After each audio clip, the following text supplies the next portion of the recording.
Hi, everyone, and welcome to part one of a two-part series on the Community Benefit Purchasing Project. My name is Quentin Evans, and I have the pleasure of being your host for both sessions that we're going to do, part one and part two. My background is that I have the pleasure of teaching social innovation and social entrepreneurship to the next generation of students at Georgian College.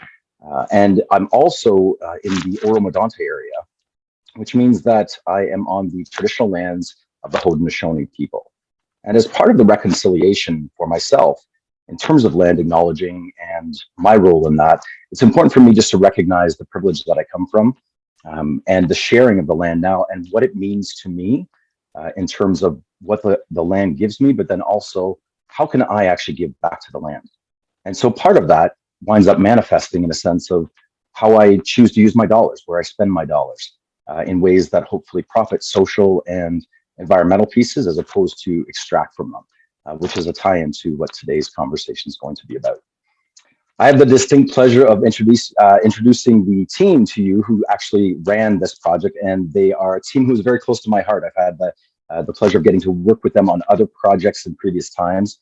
And we'll get a chance, especially in part two of this video, to really dig into the people behind the project with a really great conversation where you'll get to know everyone a little bit more. But for the sake of today, I'd like to introduce you to Ellie Green, who was the project lead, Jenna Stevanato, who's the media specialist, Ashley Addison, who was taking care of data oversight, and also Shayla McKay. So Shay couldn't join us today, but wanted to throw a quick shout out to Shay, who was the year one intern and somebody who had brought a lot of energy and a lot of light and a lot of great work to the contributions for this as well.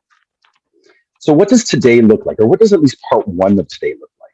I want to just run a quick agenda here where obviously we just talked about the introduction, but one of the pieces we found often is, nice to slow down and maybe define some terms a little bit. So we're going to do a couple of really broad terms to start us out before we dive into sort of the overview of the project and then get into sort of the granular pieces of what was the impact of the project. And we'll end off part one of today with looking at a few resources. And so as mentioned, where we really want to start is defining some terms. And so I'll throw it over to Ellie to really get us going on the first big term of what is even social enterprise? Perfect. So looking at this slide, you can see here a definition is provided from the Social Enterprise Council of Canada. Social enterprises are community-based businesses that sell goods and services in the marketplace to achieve social, cultural, and/or environmental purpose or impact, and they reinvest any of their profits back into their mission. So another way to think of social enterprise is to divide the two words. So think of enterprise and think of, classic business, creating profit, responding to market needs and opportunities. And then think of social and think about organizations that are looking to make change and are mission and vision driven. This is another slide that I think is really great for helping us understand what social enterprises are. So they respond to our customer wants, just like businesses do. And social enterprises also respond to community needs, like not-for-profits and charities do. And essentially, social enterprises do both of these in balance with one another. Awesome. Thank you for setting the stage on that, Ellie. Another term that comes up a lot, especially obviously throughout this project, but in general that could really use a little bit more definition, a little clarity before we dive in, especially if there's anybody who maybe isn't as familiar with some of these terms, would be procurement and social procurement. Jenna, are you able to talk to that a little bit? Yeah, so I thought it'd be helpful to first, understand what procurement itself is. So procurement is defined as the act of obtaining goods or services, typically for business purposes. And it's most commonly associated with businesses because companies need to solicit services or purchase goods, usually on a relatively large scale. So procurement really is just how organizations buy stuff. And so now we bring in the social component. So Buy Social Canada says that social procurement is leveraging a social value from your existing procurement. Social procurement adds a social value consideration to your current evaluation of price, quality, and environment of the goods and services that you purchase. So essentially, social procurement is making a purchase while considering not just the price, but also the social and environmental impact of that purchase. And here's just another definition from the City of Toronto. They define social procurement as the achievement of strategic social, economic, and workforce development goals using an organization's process of purchasing goods and services. So again, we have that purchasing goods and services piece with the added component of achieving additional goals. The graphic on the right shows the social procurement value chain. A lot of the time we get asked, what are the benefits of social procurement? Well, when the purchaser identifies a good or service that they need to buy and they award a contract to a mission-driven supplier, so ideally this is a social enterprise or a diverse owned business, the funds that that supplier receives from the contract is spent directly in the supplier's community. And when the money is invested in this way, there's additional social, economic, cultural, and environmental value created for both purchasers and suppliers. And once that supplier is given a contract, there becomes more and more opportunities for future social procurement contracts, and it allows them to grow their impact and build wealth in their local economy. Awesome, thanks, Jen. I love that graphic. That really actually helps explain it in a really interesting but concise way too. So something in that graphic that came up was, of course, sort of mission-driven supplier, or we're going to hear diverse supplier. Ashley, are you able to shed a little light on what we mean when we're talking about diverse suppliers? Yes, a diverse supplier is a business that is at least 51% owned, managed, and controlled by an equity-seeking group. An equity-seeking group are Black, Indigenous, and people of color, which is also phrased as BIPOC, persons with disabilities, newcomers, LGBTQ+, and lots of others. There are various councils and organizations that exist to support suppliers in their certification. So we have the Canadian Aboriginal Minority Supplier Council. We have WBE Canada, which is a certified women business enterprises certification body. Canadian Gay and Lesbian Chamber of Commerce, Canadian Council for Aboriginal Business, and Inclusive Workplace Supply Council of Canada. So those are a couple councils that can also offer diverse supplier certifications, but overall a diverse-led business or diverse-owned business is what you see here.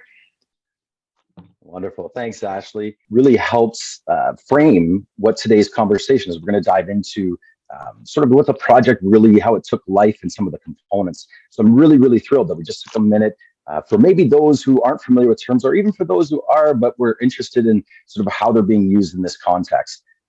A chance to just quickly define them and then dive into sort of the nitty gritty of it all, like where the goodness came from, where the impact came from with this particular project. So with that, why don't we start at sort of the back it up and start with more of a description of what this community benefit purchasing project kind of looked like. I'll throw it over to Jenna to get us going.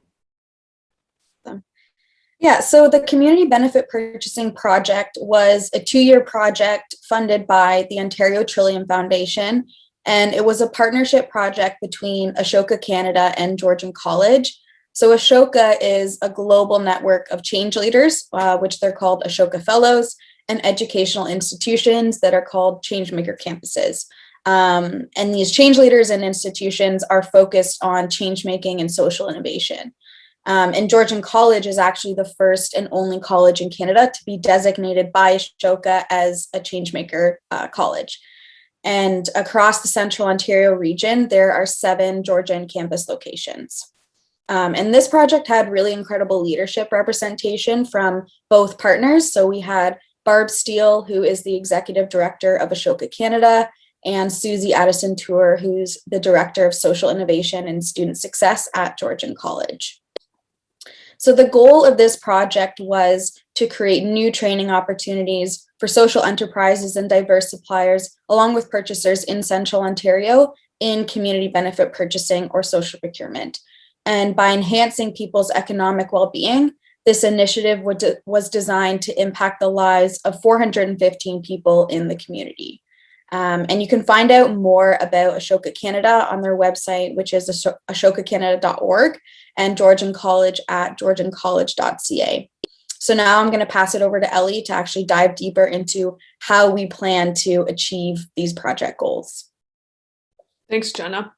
So building off what Jenna shared, this project unfolds in Central Ontario, where Georgian, one of the project partners, is situated. And the Social Enterprise Network of Central Ontario, or CENCO, is an initiative housed at Georgian Centre for Changemaking and Social Innovation. And it's an initiative that provided a foundation to build off of for this project and its activities. Both partners, Ashoka and Georgian, have commitments and goals to make change, and specifically positive social and economic change. In the exploration and design of this project, leaders working in social procurement, both in Canada and the US, were engaged, including other changemaker campuses and Ashoka leading fellows. So their work to date provided proven models for us to build off and apply to this region in Central Ontario for this project. The slide shares a quote from the project release, press release, that summarized the strategy and goals. This project will support social enterprises, diverse suppliers, and purchasers with essential resources in social procurement. And through connected learning, new contracts will bring sustainable economic activity to Central Ontario. So diving into this a little bit further, capacity building for both suppliers and purchasers is a key strategy. So the project set out to support both sides within purchasing or procurement, the purchaser and the supplier. Capacity needs to be built across both groups for change and impact to unfold in this work. So purchasers need to know who the diverse and social suppliers are to engage and include them in purchasing practices and processes. And the purchasers also need to know, need to align their work with the institution's goals and operations. So there's a lot of capacity and knowledge to be built and shared on that purchaser side. So looking at the supplier side, suppliers also need to know and be aware of institutions and the purchasing opportunities available to them there. They also need to be supported to learn how to engage and move through a bid and award process with the institutions and within their systems. So another key strategy is facilitating connection. So both of these groups, they need different knowledge and support. They need different pieces when we look at social procurement, but they specifically need to be connected to one another. So the project's activities were designed to do this. And then last, the goal in social procurement, as well as in this project, is sustainable economic activity and growth in our communities. There's many tools and approaches to building sustainable economies, buying local, circular economy, EDI plans and strategies, so equity, diversity, and inclusion, and many more. So social procurement is an effective approach or a tool that can be used to make big change when institutions become aware of it, engaged in it, and committed to sustainable purchasing or best value purchasing practices. So all of that is a part of the community benefit purchasing model and was a part of this project. So with that, I will pass it over to Ashley to walk us through the key activities in the project. Wonderful. Thank you, Ellie. So the project started with a regional scan, engaging the Georgian CENCO network in Central Ontario and other partner organizations who prior to COVID had supported this project. A key finding of the regional scan was that a social enterprise and diverse supplier list would be the most beneficial resource.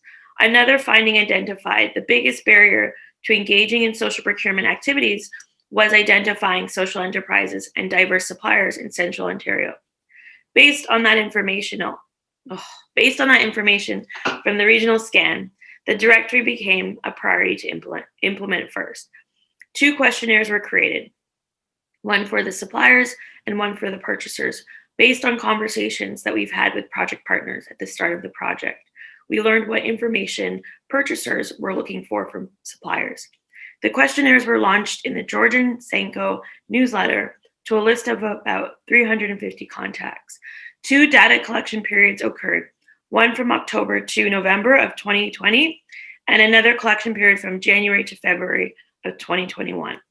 Personalized emails were also distributed in 2 separate campaigns in the winter, including the infographic that you've previously seen and a couple of frequently asked questions.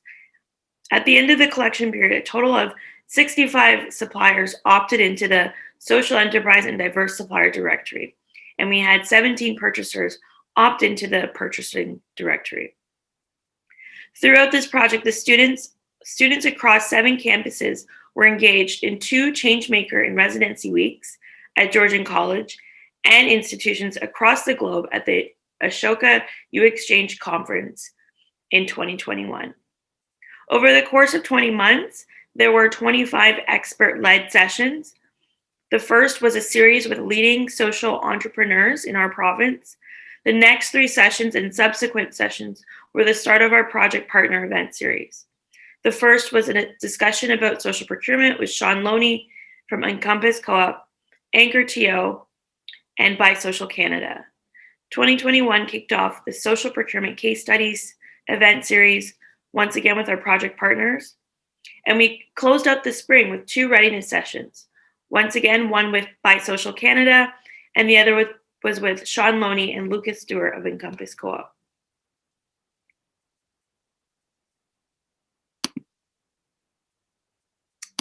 The next set of project activities, we engaged a cohort and provided support throughout the spring and summer with participating organizations, both suppliers and purchasers from Georgian College, Town of Hanover's Launchpad Youth Center, Community Builders, which is based in Midhurst, Fourth Peg Construction out of Muskoka, Toronto, and Town Tees based in Shelburne, supporting Streams Youth Center.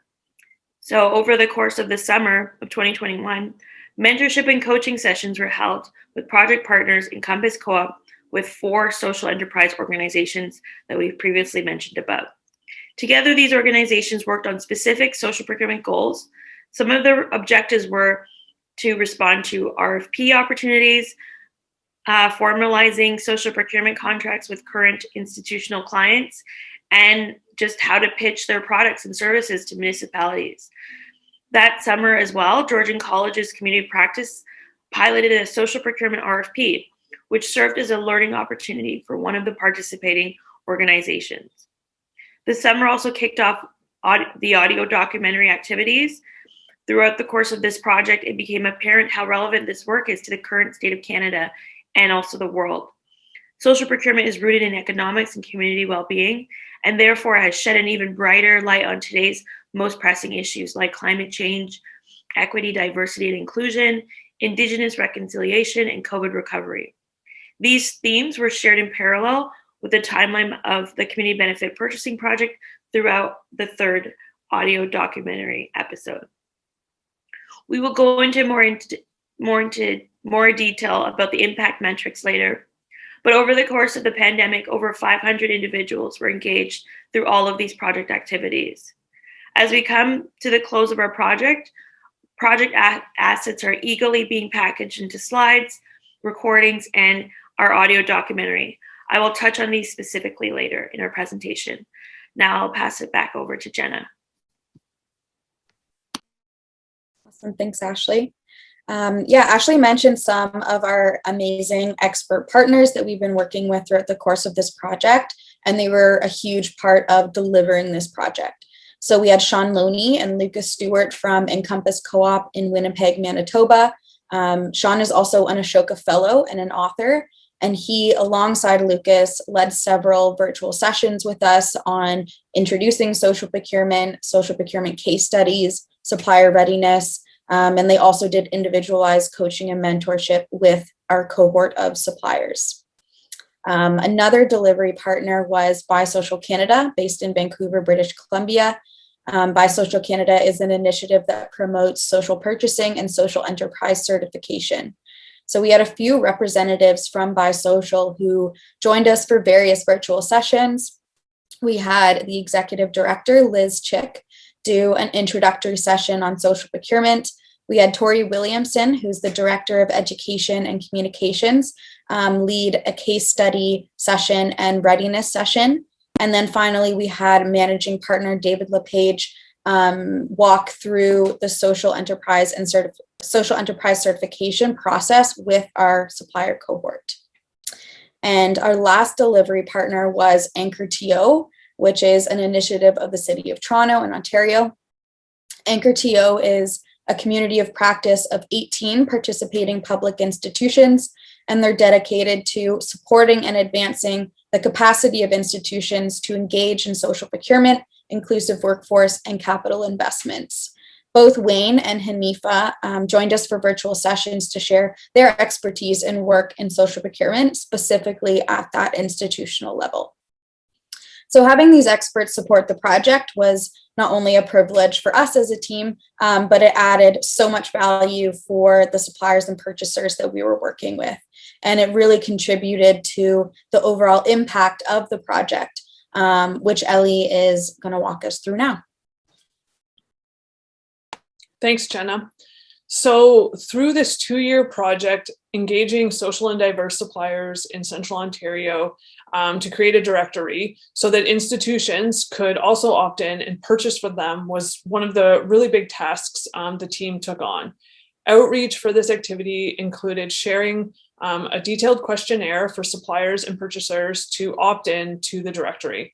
So over 100 participants in the sessions delivered were offered this opportunity, as well as over 150 personalized emails were sent out to key stakeholders, community groups, and anchor organizations in the region. And 475 contacts received the questionnaire through the Georgian Sanko monthly newsletter. So as a result of all of this effort, 73 organizations opted in and completed the questionnaire. Of this, 17 were purchasers and 65 were suppliers, both social and diverse in the region of Central Ontario. The project set out to impact and engage 415 people. And at the end of the project, we've reached 556 people. So this is exciting for all of us. We tracked engagement specifically through meetings and sessions and events, and 84 in total were planned and delivered.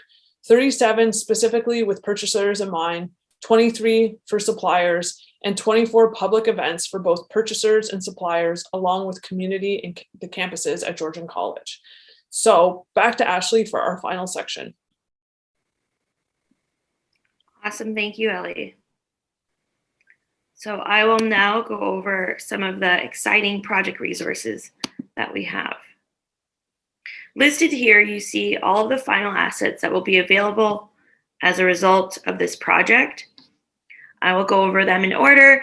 The first of these assets is the supplier directory. This asset can be used by purchasing managers to find social enterprises and diverse suppliers by location and impact. This asset will be held by project partners at Georgian College. Next, we have our social procurement series recordings available to the public that will be shared by project partners and as well as the delivery team.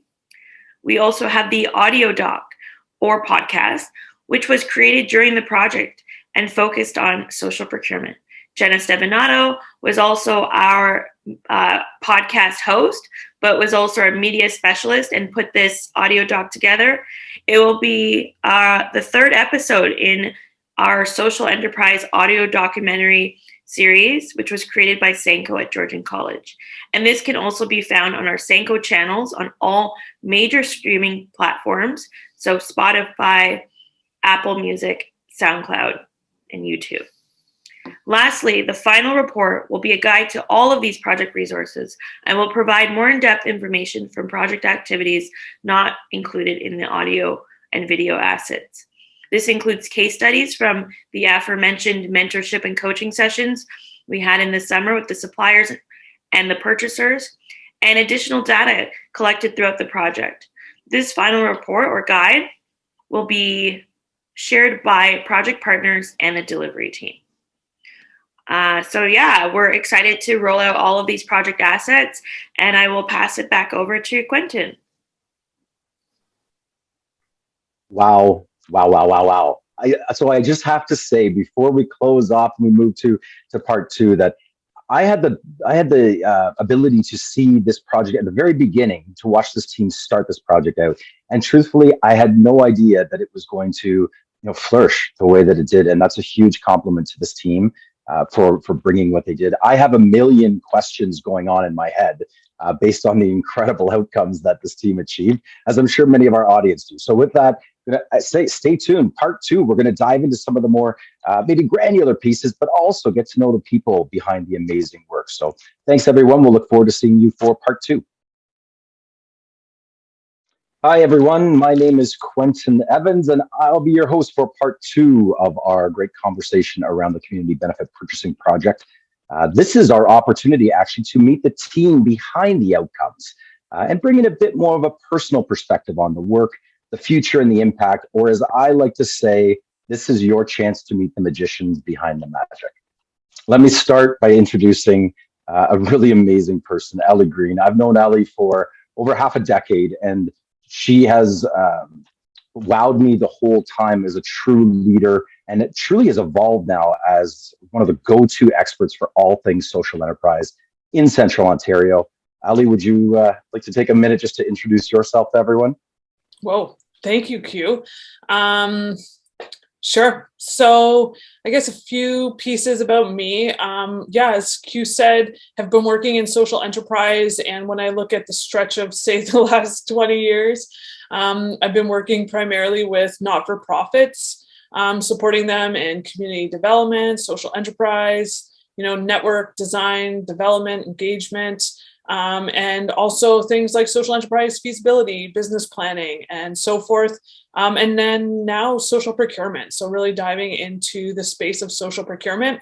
And the last couple of years, as you all probably already know, I've been the lead for the Community Benefit Purchasing Project. And the delivery team is under elliegreen.com. So that's kind of exciting. So with the COVID shift, have moved into independent consulting, which is a whole new world in a lot of ways, and also quite similar work with amazing people that we've gotten to know over the years. So one of the other things that's pretty exciting in the last year plus is officially became a national social enterprise coach with the McConnell Foundation and their Interweave program, and have had the opportunity to work with a bunch of orgs actually in the last year to 2 years now through that. And I think another piece just really relevant to today's discussion and the work. In 2017, I joined the team at Georgian College at the Center for Changemaking and Social Innovation, and was hired to build out Senko. And Senko is the social enterprise network of Central Ontario.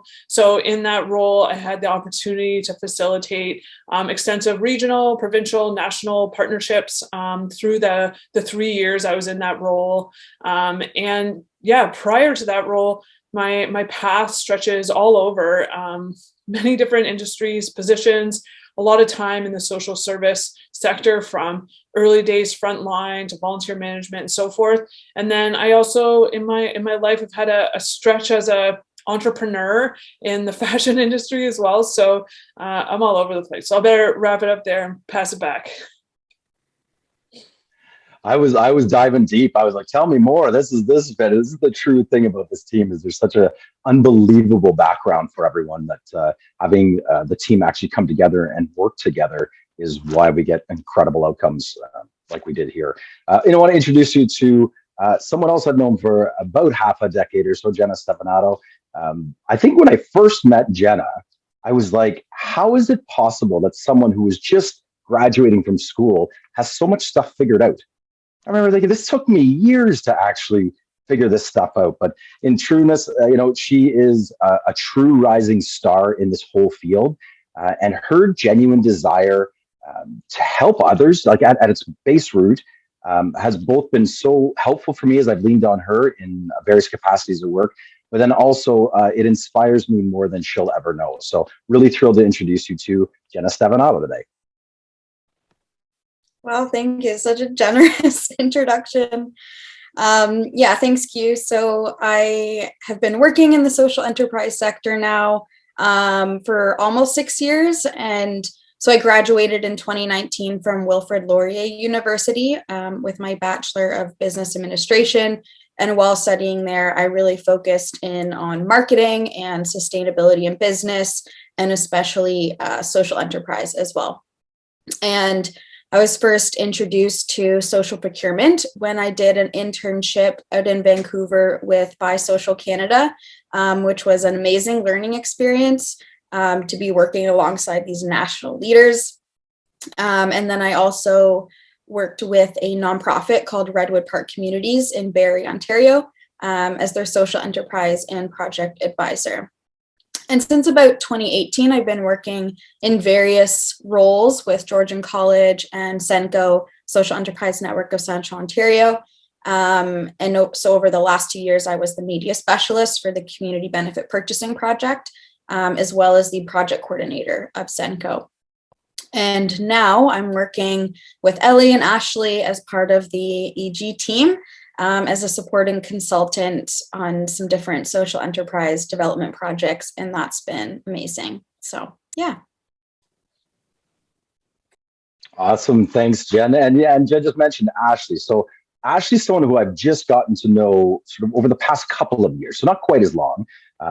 But I remember at the very beginning, and it's one of those things that's continued all the way to today, that I'm just struck by her desire to have this really positive impact around social issues or social justice. And I was really struck by the fact that the level of authenticity that Ashley brings to everything she does is just empowering for me and everyone else who watches. She's one of those people who I really can always, I'm so excited to get her perspective on something.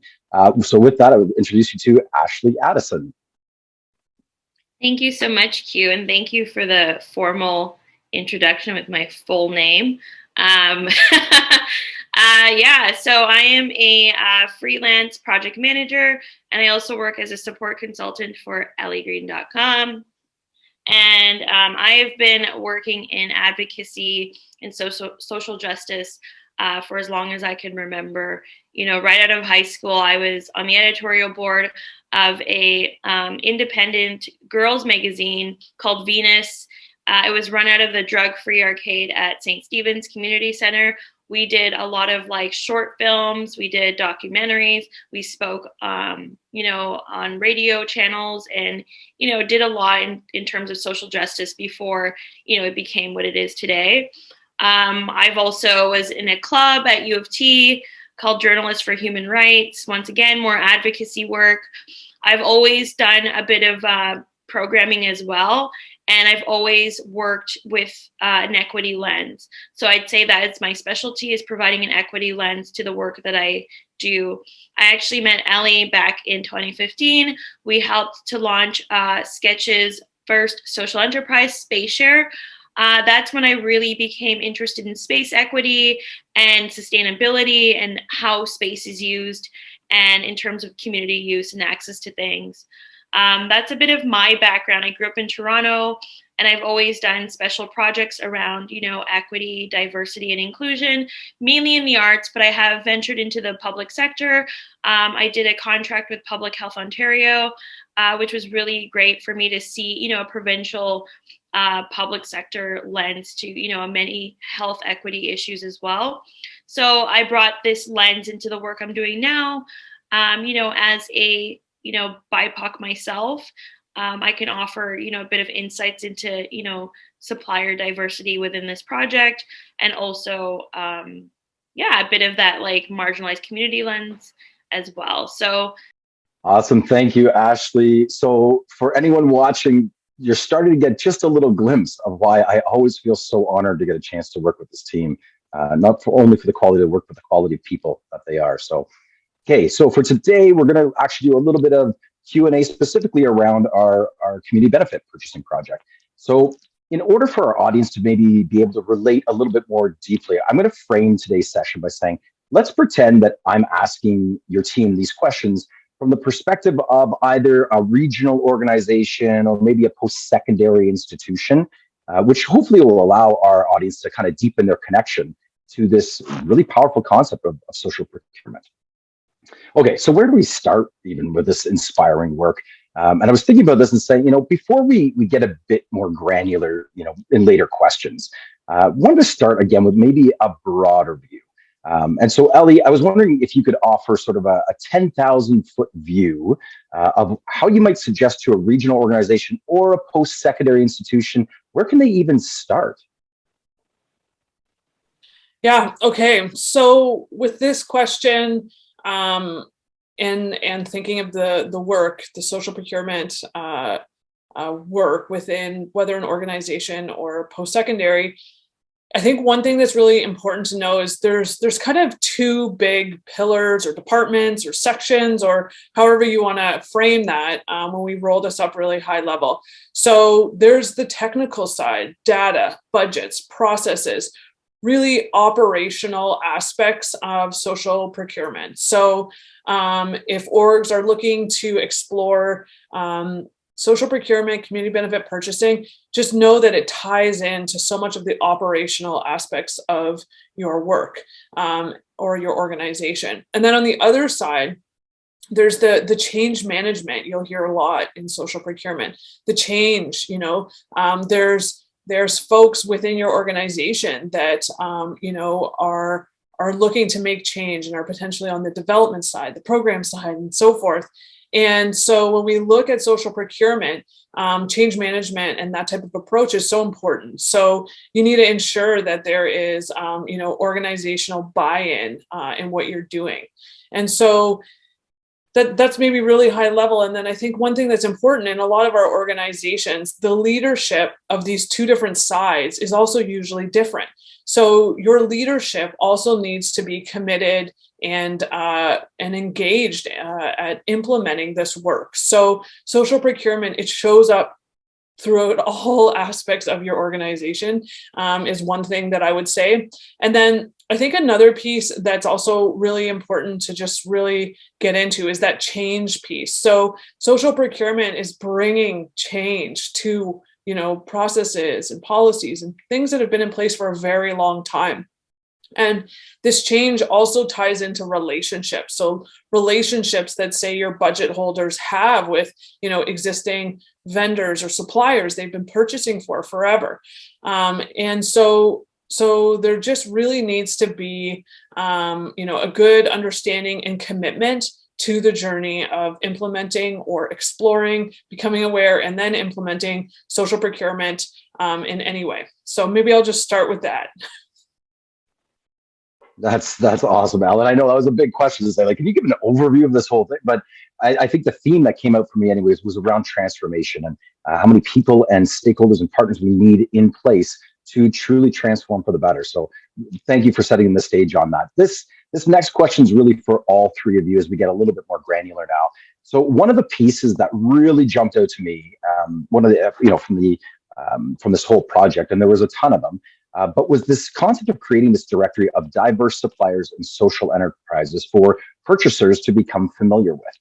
And as I sort of looked at that and thought of the powerful impact, I wondered, and maybe Ash, will start with you on this question, but how might you navigate some of the challenges that emerge when we're creating a list like this?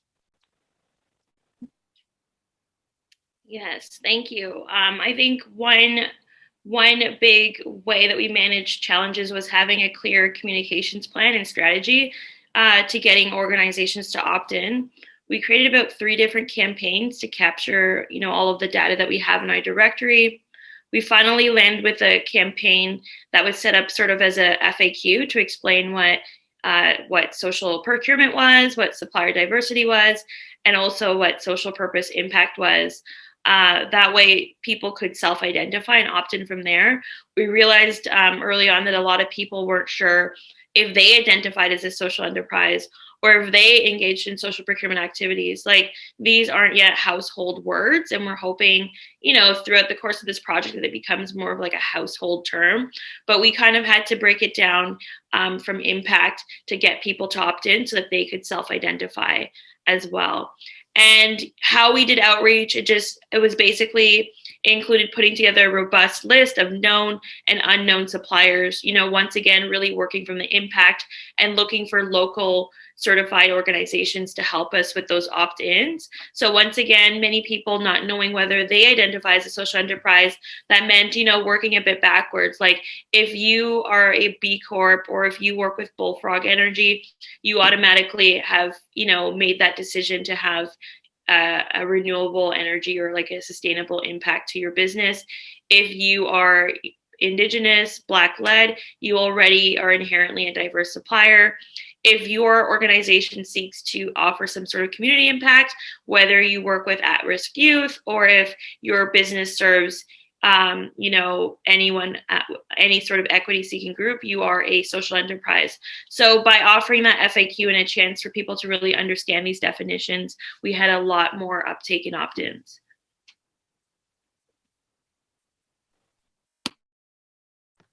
Love that, Ashley. Jenna, are you able to sort of add into that or add a different perspective too?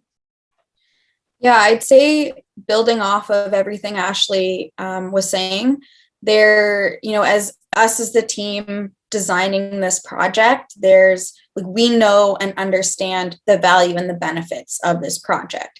And so there's going to be a knowledge gap. And that leaves a lot of room for interpretation based on individual contexts and experiences and perspectives of the people receiving that information. And so I think it's really important to account for that and to know that there will be a process to gain trust and to build those relationships, and that can't be overlooked. And so I'd say just being prepared to even have individual conversations and being open to adjusting your communications so that that you're aligning with the values and needs of the potential suppliers, because ultimately that's the most important thing. So, yeah. And I can jump in too on this one. I think another piece that's so important to keep in mind is like, why are you putting together this list, or what's the goal with whatever directory you decide to get access to or create or so forth. So, if your organization is, focused on, say, COVID recovery and your local region, you really want to ensure you get a sense of the vendors that are in your region and local. Now, on the opposite side, if your organization is looking to, identify their current impact and buying with social enterprises and diverse suppliers, and then use that as a baseline to build off of, then you might want to move through a bit of a different process to find a list. You might want to do a data scan as an organization to get your baseline, and then build off of that, purchasing more from existing vendors that purchasers have already engaged with that may be diverse or social enterprises. So I think it's also, the why and how are you going to apply it needs to be really important as you consider compiling or accessing a list or directory or database or so forth.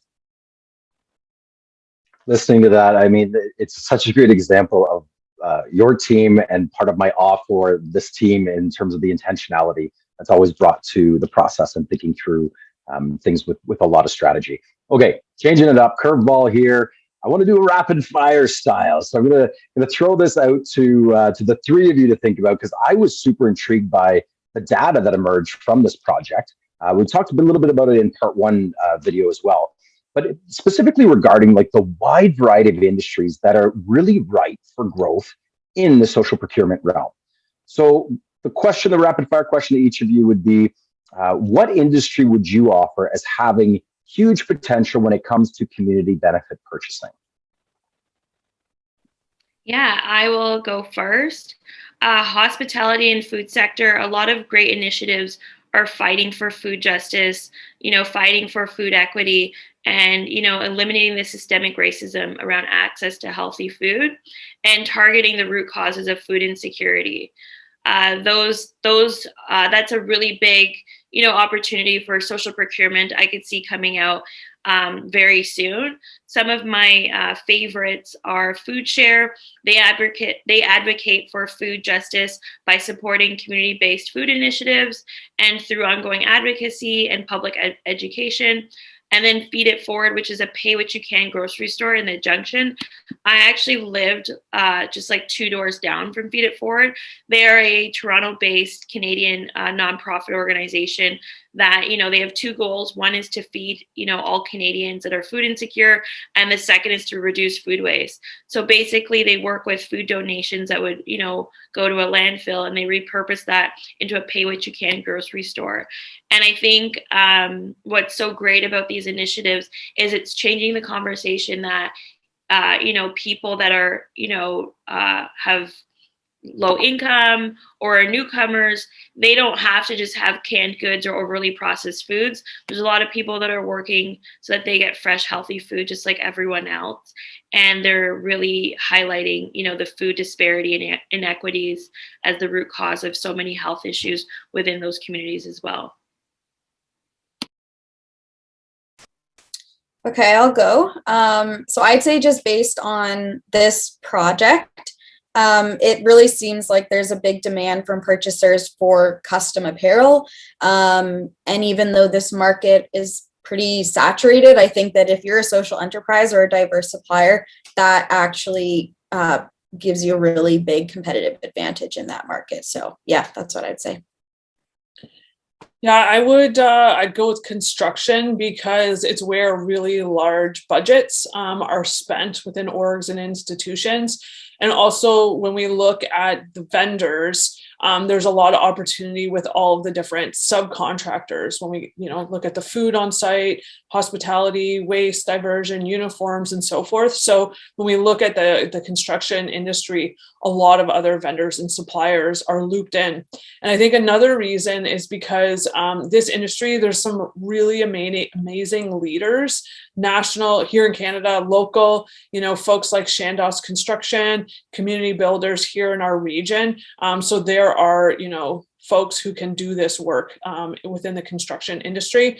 And then the last reason for construction is because, when we look at social procurement, sometimes price is a little bit more. And so not always, but sometimes because you're looking at best value. And when we get into construction, quite often, the cost is on point. It's totally comparable, yet there's additional value on top. So I think that also makes construction a really, the one I'd pick. Love those answers, Steve. And that diversity is super inspiring to hear about, the potential impact across things, and then really pulls out in me this my personal love for the United Nations Sustainable Development Goals and the breadth that offers too. So thinking about it through the lens of, our audience today, a regional organization and post-secondary institutions, many of them are just starting to explore how they are contributing and how they'll continue to contribute to the UN SDGs. For anyone who maybe didn't catch this in the first video or in the report, is there any correlation between the UN SDGs and the work that you've been doing here? Yeah, totally. So I'd say social procurement supports institutions and orgs with their commitments. So whether, that's a commitment to the SDGs, as well as say your EDI strategy or environmental goals or anything more. So social procurement's fabulous for that. Also, thinking specifically to alignment with the SDGs, like goal number 8, to support decent work and economic growth, perfect tie. Education and training. So many social enterprises are focused on, on that. And, there's also so many opportunities for folks to move out of poverty and into community and into the workforce through diverse suppliers and social enterprises and the opportunities they're creating. And looking at also, inequalities being reduced through this work. So social procurement practices, tools, support so much of this. And there's just so much alignment there without a doubt.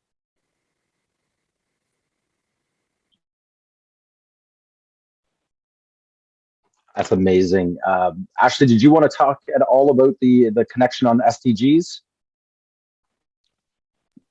Yeah, I just wanted to mention that, we worked with an intern who was really well versed in Google mapping, and we were able to roll up a lot of the directory highlights in a layer on Google Maps. So we actually did ask our suppliers which of the UN SDGs they most felt they identified with. And that was also a feature on our mapping as well, where you could actually pinpoint which organizations aligned with specific UN goals. That way, purchasers, when, looking for a supplier to work with, that would be highlighted for them as well. So awesome. That was one that absolutely jumped out at me too. And to Ellie's earlier talk about sort of the breadth in her answer, that one of the pieces I love about the UN SDGs is how not only recognize, but they embrace the intersectionality and complexity of major social issues and trying to find solutions for them. They don't just stand siloed. So that also made me think then of, Jenna, in the audio doc, you were talking with a bunch of amazing people, but one in particular being that serial social entrepreneur, Sean Loney, who talked about his discussions with the mayor of Barrie and how the opportunity to reframe the discussion to one of purchasing outcomes can actually lead to dramatic shifts. Can you talk at all about this notion of purchasing outcomes? Yeah, for sure. So Sean Loney often talks about this model of social procurement called outcomes purchasing, like you said, which is really reframing how the nonprofit and social enterprise sector engages with government and public institutions. And Sean often explains it as turning the government from a funder into a customer.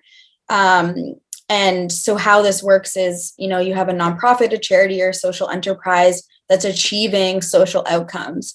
And so they actually sell those outcomes to the government. And this definitely requires a mindset shift, because this really isn't, the traditional way of thinking about social procurement or even economics in general. But Sean uses an example in the audio doc that I think does paint a really clear picture of how this all comes together. So in the city of Barrie, there's 400 people experiencing homelessness who are each in contact with emergency services around 43 times a year. And so, that's ambulance, fire, police, and each contact costs the city of Barrie $3,000. So 400 people, 43 contacts a year at $3,000 per contact.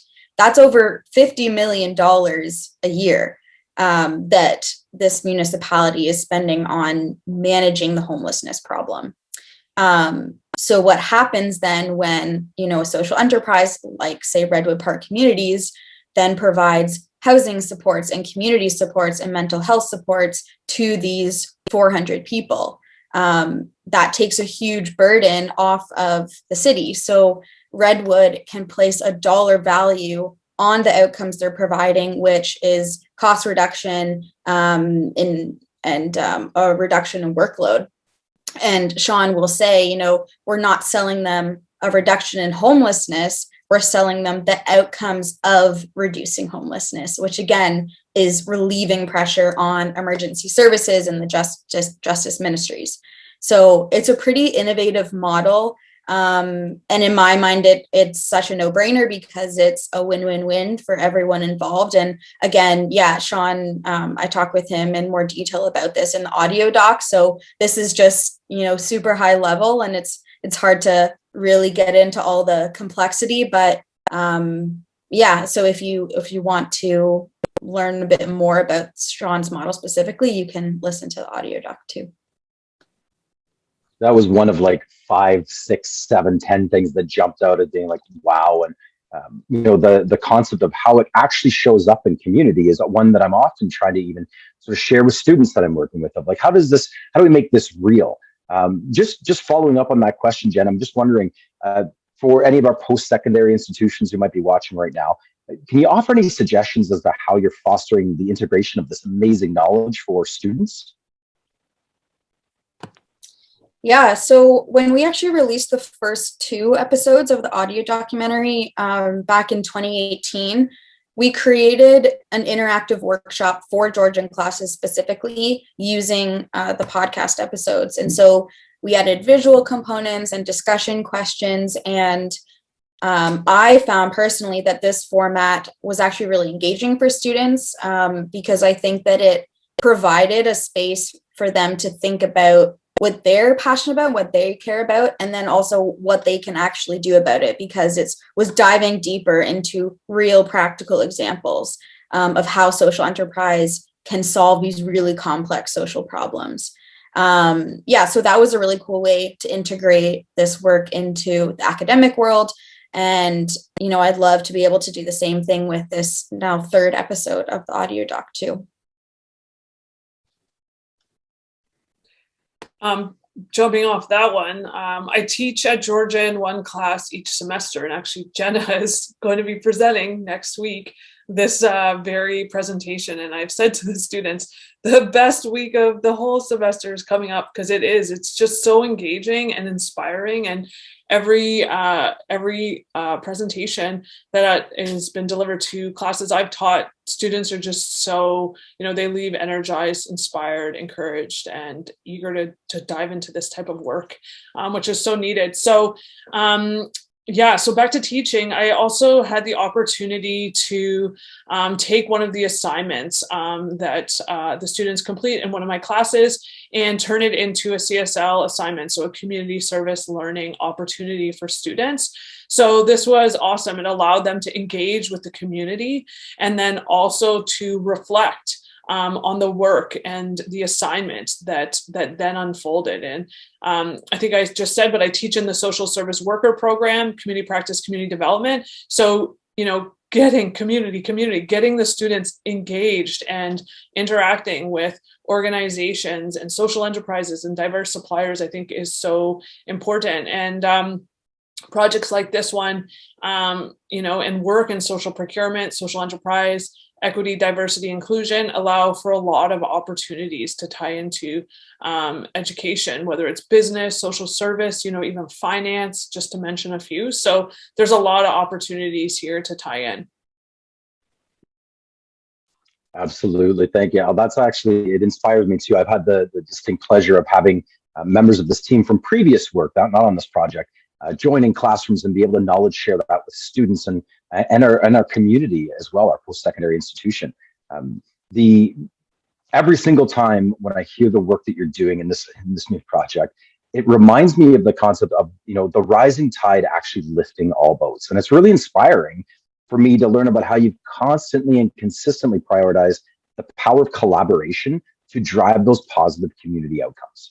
So want to just extend this question a little bit in case there's audience members who are looking for a bit of a deeper dive, but how else are you sharing this incredible, you know, knowledge and resources that keep continuing to empower the community? What are some of the examples of that?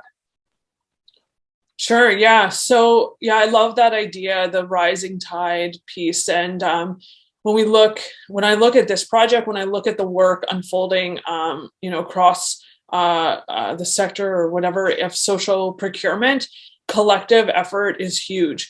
And also, you know, I'm actually just thinking right now about the audio doc and some of the pieces in there, you know, that state, you know, when we move into this space collectively, the impact is so huge. So that this concept also really makes me think of our partners. So Ashoka Canada and Georgian College. So Ashoka, you know, they're committed to supporting change makers, institutions, entrepreneurs, the Global Fellowship, and so forth. And we know Georgian College is a designated Ashoka Changemaker campus. So within those commitments, there's this idea of sharing resources and sharing knowledge. So I get really excited when I think about this project and the partners involved, knowing that they have this commitment to their network to share within the network, the knowledge and the resources, examples, and so forth. So for me, I really am hopeful that the work that we've done can ripple out and inspire other institutions and organizations to dive into this space. And then through that, you know, a significant amount of of collective impact can emerge. So, and we'll know that that has happened when the suppliers and vendors, those in our community, are saying it and showing it and being invested within. So yeah, that's what comes to mind for me with this one. Anyone else from the team want to jump in on that particular question in terms of sharing resources, knowledge, empowering the community before we go into our final couple of questions? Yeah, we really enjoyed planning and facilitating these our sessions. We held, several, about 25 expert-led sessions, and I don't know if our audience realized how collaborative the process was between us and our project partners. And what some people may not know, that each session was created based on the audience. So prior to us going live and, hosting the event, we would regularly review the attendees and who signed up and go through them with our partners to make sure the content was specific to them. So this really adds value that we created in our sessions and our events and all of our materials. It was really a co-collaboration between us and our audience and us and our partners. And I'm not sure if participants ever really knew how much of themselves influenced the content that we provided. It's so inspiring, both those answers. I spoke earlier about the intentionality of this team, but I just love how holistic your team consistently is in creating the variety of opportunities that create this impact, and sort of thinking about impact. So if we're going to be honest, impact is typically where the rubber hits the road for a lot of regional organizations and a lot of post-secondary institutions. We're inspired and ideas are super valuable, but they also need to translate into impact for clients and partners and students and community. So for as a team, are you able to recap kind of what's the kind of impact that a group could realistically expect from such an exciting venture into social procurement with a team like yours? Yeah, so I think the biggest impact that we have, or the one that I hold, nearest to me, is that over 500 people heard us speak.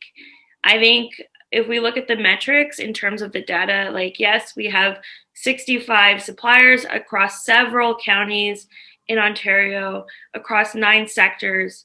I don't think I thought about it until I saw it rolled up that, wow, over 500 people over the past year and a half, despite being a global pandemic, got to participate in this project. I feel like had it not been for the pandemic, we never would have had this amount of reach. This is something our team should really be proud of. And also the community we were responsible for creating when a lot of people had lost their community. And I think just that number alone is absolutely incredible. And I'm happy that we were able to leave such an impression, a positive outcome of this pandemic. Maybe just thinking about impact here, I think one of the things that really stands out for me, thinking about impact and social procurement, is it's just such an effective implementation tool to support an org or an institution to deliver on a strategy or a goal they have. And then the impact can be captured so concretely, which I think is just so excellent, right? Metrics on spending, metrics on award. It allows organizations and institutions to truly illustrate impact and invest so clearly and simply. Dollars spent, vendors awarded. And I think that's a really important thing to note, because a lot of the times the work that we are doing can require, extensive, research, interviews. A lot of work can go into capturing impact. And I think that's one thing that's really neat with social procurement, is it's quite matter of fact. That's a beautiful, beautiful segue. And one of the reasons I love this team so much is the clarity and intentionality, again, that gets brought to everything. And even where, our partners or clients or our stakeholders have their vested interest, is where your team always starts. So I could go on and on and on having this conversation, because I'm so inspired by the work you've done in this particular piece and what you have to share. But maybe we'll wrap up part 2 of our Q&A with a final question that maybe is a little bit more again, on a personal level. So maybe we'll start with Ashley on this one. And specifically around the concept of benefit, but maybe playing on our words a little bit here. What I'm really curious about is the benefit or the impact that this particular project had on you as a person. In other words, on a personal level, can you share with everyone maybe one, I don't know, unexpected benefit or impact that emerged from delivering such a powerful project?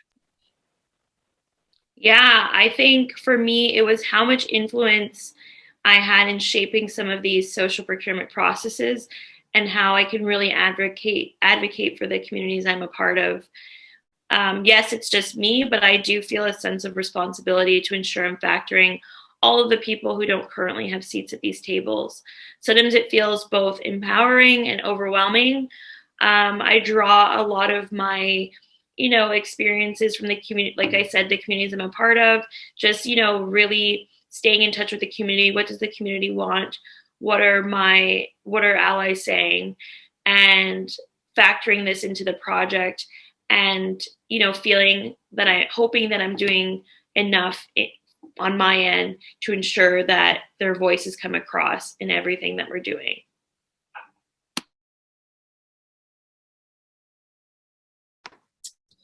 Yeah, I feel like I have a similar reflection to Ashley, but I think working specifically on the audio doc provided a unique opportunity for me to really just dive deeper into how this project was tied to a lot of social issues that are really prevalent right now, and specifically systemic and institutional racism. And learning more about the systems that we were working in, I think just really challenged my own biases and perspectives and how I was engaging with these systems. And I think one of the things that became very clear to me is how much historical context plays a part in the complexity of our current systems and also the way that we are approaching systems change today. Institutions have huge buying power, and I believe that they have a responsibility to their community to use that power in an equitable and a sustainable way. And the audio doc incorporates a lot of my own learning and reflections throughout this project. But I think really my hope for it is just to start a conversation or encourage others to share what they're learning and learn together. And also as a call to action to leaders and decision makers to advocate for and invest in Black people, Indigenous people, and people of color, because their contributions are truly essential to building healthy communities and economies. So it's been a big learning journey for me personally. Overall, it's put a lot into perspective and it's challenged me a lot to think more intentionally about my everyday interactions. And both Ellie and Ashley have been a major part of that learning process for me. And I'm just really grateful to be able to work alongside of them, honestly. So. Oh, wow. Yeah. So I would echo a lot of similar pieces, but for me, project, it brought something that I've been so passionate about in a lot of my life into my professional workspace with some intense focus. So I mentioned in my intro, I had a good stretch as an entrepreneur, and years ago, before I even knew what a social enterprise was or social procurement was, I was running a business and I ensured it had a local supply chain. And I was socially procuring, and back in 2008, and I didn't even know it then. Yet, the social components have been pieces that have just been with me for a very long time. And I think one piece this project really was just transformational for me was diving further and understanding more about our diverse suppliers and understanding more about community wealth building and what that looks like for Black, Indigenous, people of color.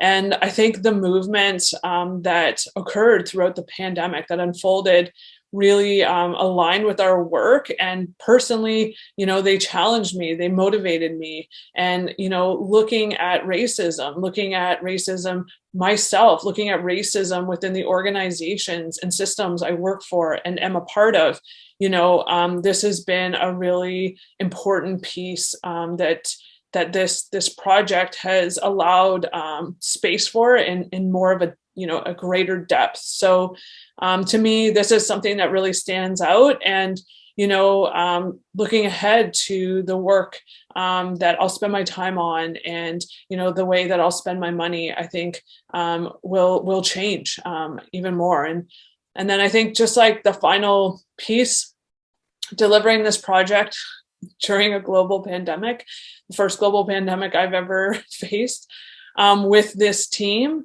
has just been, you know, amazing. It's crazy to say it's been amazing. It's been hard. You know, we've had to really keep a lot of vision. We had to adapt and innovate and really stay committed to the work.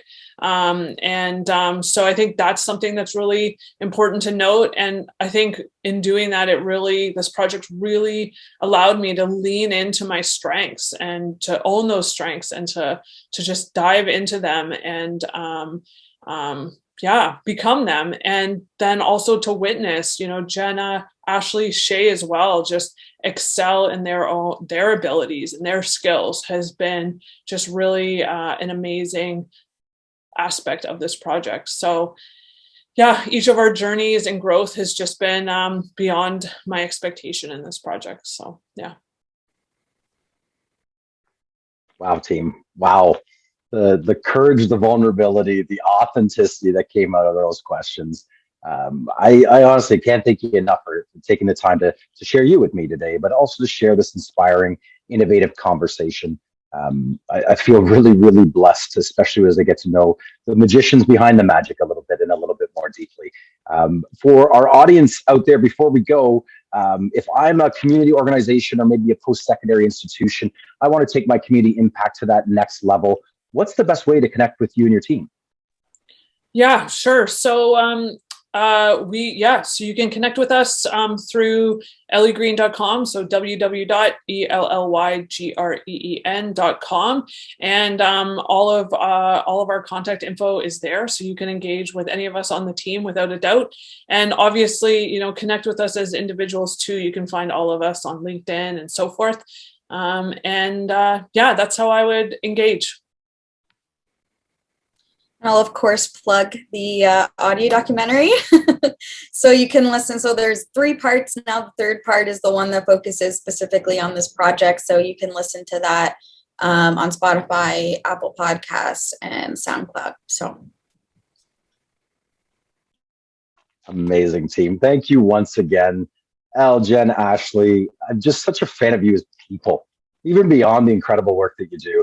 And when I think about the Ellie Green tagline of "Let's work together," I can't think of 3 people who embody it in a more profound and honest way. So for our audience, thank you for joining us for part 2 of the Community Benefit Purchasing Project, where we got to meet the magicians behind the magic. And until our next Community Impact Chinwag, don't forget to leverage that social value from your procurement activities. Let's take a step towards transforming our world. Thanks, everyone.